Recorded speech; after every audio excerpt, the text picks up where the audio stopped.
U reprezentácie som od novembra 2022, od kvalifikácie na majstrovstvá Európy 2023.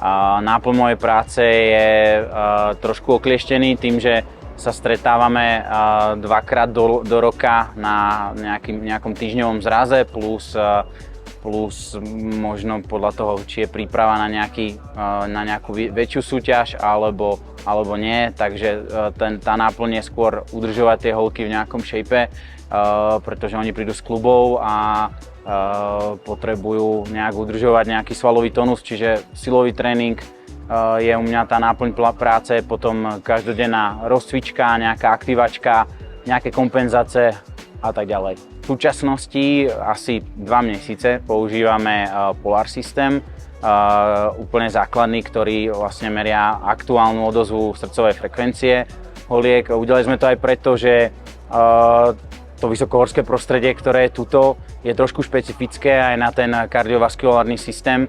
Takže chceli sme vidieť, jak sa to správa v nížine, jak sa to správa v Rogli, kde sme boli na príprave, jak sa to správa tuto v Mexiku. Takže pozerám sa, ako tie holky, ktoré sú na kurte, reagujú na to zaťaženie, ktoré je na kurte, a dávam nejaké informácie potom asistentom trenérky Ptáčkovej a oni potom ďalej možno iniciujú nejaké možné striedanie alebo niečo, čo sa na tom kurte deje.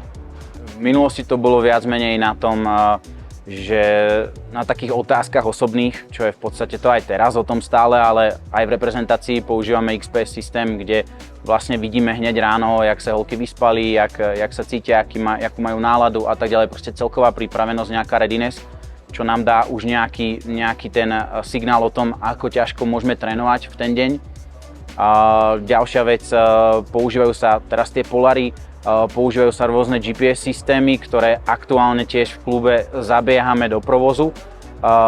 Takže ono to ukazuje nejaké doplňujúce ukazovatele, že o tej záťaži, že ako intenzívne, ako objemové trénujeme a jak deláme vlastne tieto celkové nejaké training loads, že ako sú na tom. Takže fakt sa to zmenilo za tie roky, si myslím.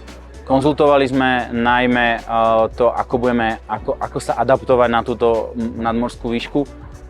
Celkovo sme ale zohľadňovali aj faktory možno nejakej takej socializácie a nejakej, povedal by som, ponorky, keďže normálne tá príprava by mala vyzerať tak, že ten tým je mesiac non-stop spolu v určitej nadmorskej výške, aby prebehla celková adaptácia. Konzultovali sme to aj s inými odborníkmi, ako by to malo vyzerať. Spravili sme takú zlatú strednú cestu, si myslím.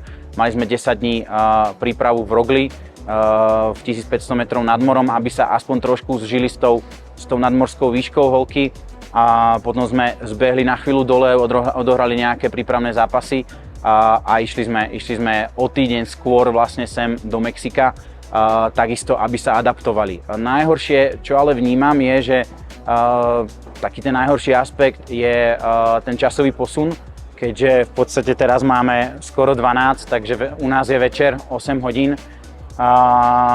Myslím si, že toto najhoršie pôsobilo na holky, pretože hovorí sa, že 1 hodina časového posunu rovná sa 1 deň adaptácie. Takže v podstate sme toto splnili z hľadiska tých 7 dní pred tým, ako začala kvalifikácia.